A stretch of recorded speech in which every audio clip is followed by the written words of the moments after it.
Hey guys, it's Jessica Prater from J Prater Consulting, bringing you another Motivation Monday. Today, my guest is Blair Vorbeck.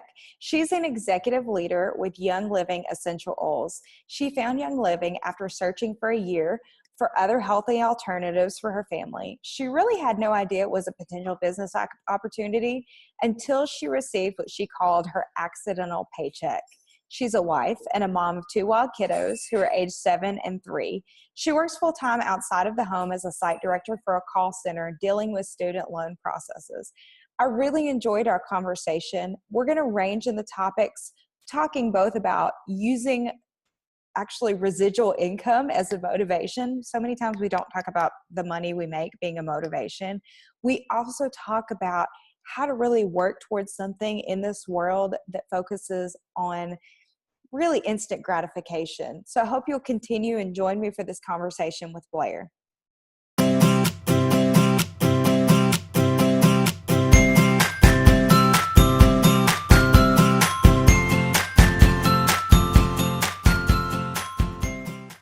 Hey Blair, how are you today?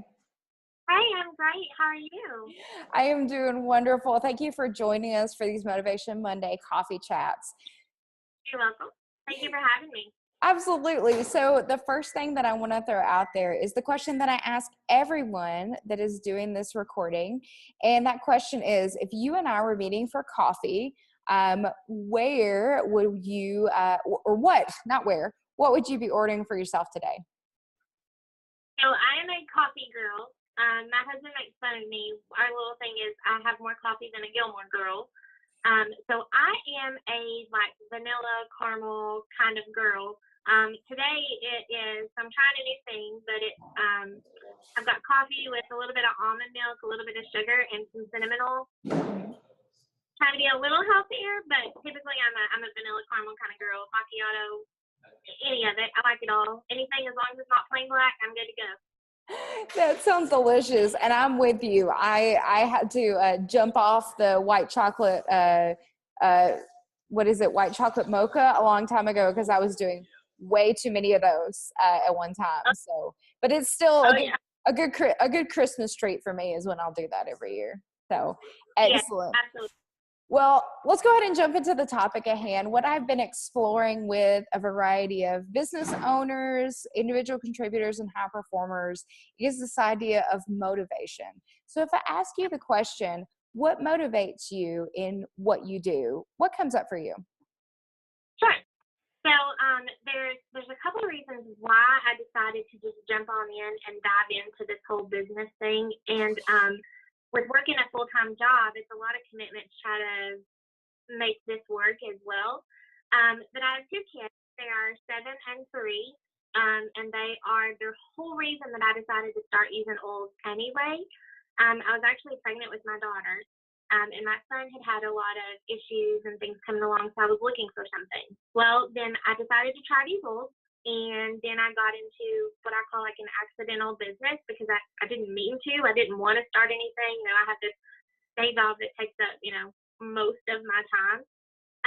But then once I got into it, I really loved it. I decided that this could be something that could make a difference in my family. And so once I got into the business, I read about residual income. So what motivates me is future planning for my family and getting into freedom. So for my personal motivation, that's where it's at. And that's where it's at. But then I also came with this weird passion to help people and want people to experience kind of the aha and the miracle moments that I have experienced. So that definitely came into play with why I continue to do it as hard as I do it. Yeah, absolutely. And one piece that I want to ask of you, which I think is really interesting, Blair. So when I talk with folks and they typically say kids and they typically say helping others, but I love the fact that you talked about residual income because I think so many times that we think, well, the fulfillment is enough, but it's not, is it? Well, talk to me about what that really means to you and why it is so motivating for you. So I grew up in a family where, you went to school, you got your job, you put in all that time, you got that school debt, you worked your 40, 50 hours a week towards retirement. I mean, that's just the way life is.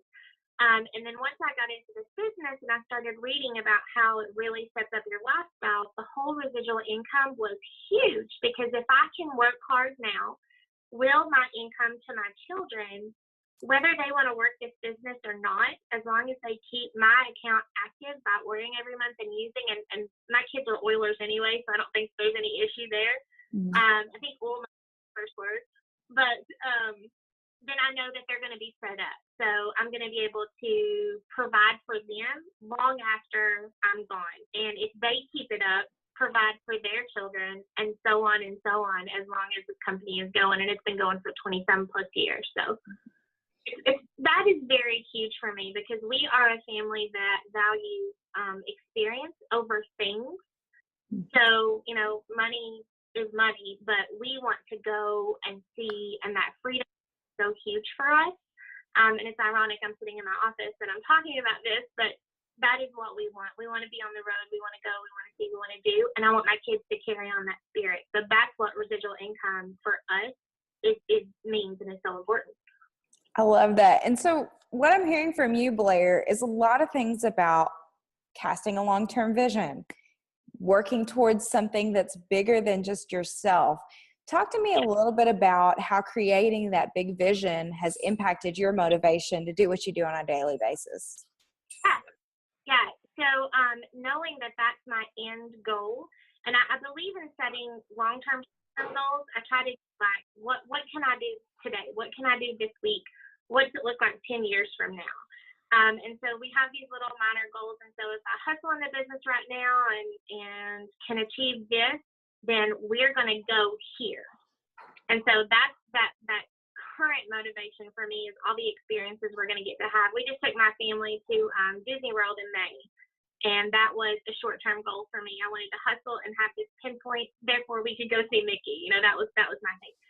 So setting up those long-term goals, knowing that that's the end game, is what really gets me going. And I have such an awesome kind of family of friends around me that support it and encourage it and pitch in and help out. And so that is something that's really cool and helps motivate too, because I know through what I'm doing, it's also helping them. Awesome. And so what's really interesting to think about as well, so you work a 9-to-5 type job. You also have this enterprise that you're working with and forging your own way. And I see the word behind you, hustle. You're really embodying that in your life. So I want to ask you the question, how do you create that support group around you? Because you just mentioned you have a great family and friends support group. How have you put together that group, and how would you tell others to put together a good support group around you? So I feel like you need to have people around you that are clapping for you. There is, there used to be this whole stigma, especially when you're talking about women in business and jealousies, where there's only so many pieces of the pie. And that's so not true. It's huge, and anyone can be successful, and anyone can have their piece. Just because you have one doesn't mean I can't have one. And so when I started looking for my friend circle, when I joined Old, it actually grew huge, because I went ahead and joined this network that I never even knew was out there. And some of the girls that I met were local and people that I had gone to school with that I didn't really know. And then some of the girls are straight across the U.S., and I talk to them on a daily basis. And we've truly gotten to know each other's families. So to me, it was important, and I sit down with my husband, and I talked with my mom and my in-laws, and we talked a lot about what this business means, what it can do, and kind of the things that they're going to see on my Instagram and on my Facebook, and the things I'm going to be putting out there, and all of a sudden these live videos, which I've never done. So they kind of weren't like, she has lost her mind. She's a witch doctor, and what in the heck is she doing? And they were super supportive. So getting them around, reaching out to people that have family situations close to mine, children close to mine, that's kind of where I found my little niche, my little circle. All right, and I love that. Spiraled. I didn't hear what you just said. I'm sorry. But I think that answered your question. I kind of spiraled. I squirrel brain. It did. So I was talking about how you build your tribe around you. And I love the idea of being intentional, especially when we're working in this internet world. And we are both from the South.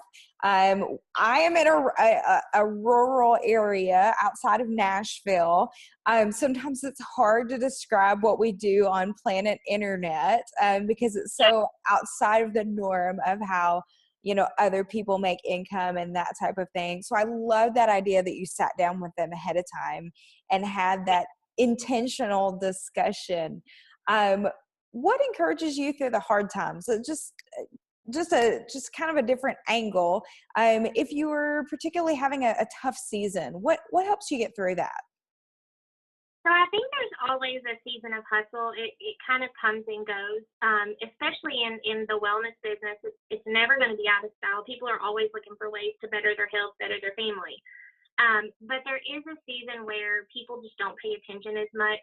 Summer is really big for that. People are busy and they're traveling, and business can kind of drop down. And then school season starts and you start to go back up.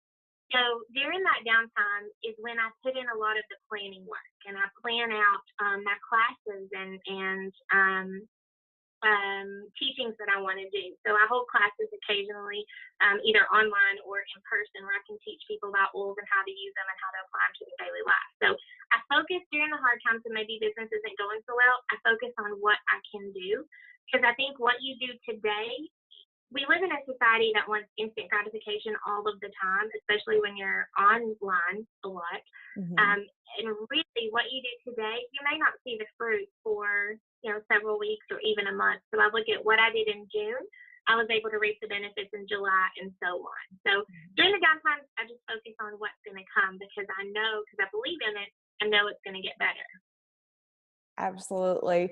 Well, Blair, you've shared a lot of great information with us today. And I personally am walking away from this conversation really inspired to keep hustling in my business. So if anyone wants to find you, where's the best place to follow you or connect with you on the internet?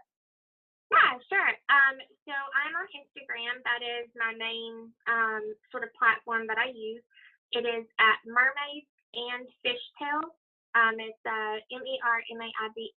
MERMAIDS and the word and Fishtails, FISHTALES. So I share a lot about just daily life. It's not all oils. It's about my day job, my oily job, and also my family life with my little mermaid and little fish. So you can find me there, as well as I have a website online. It's myyl.com/mermaids and fishtails. Excellent. Well, thank you, Blair, for your time, and I hope you have a fantastic day. Thank you. You too. You're so welcome. Thank you.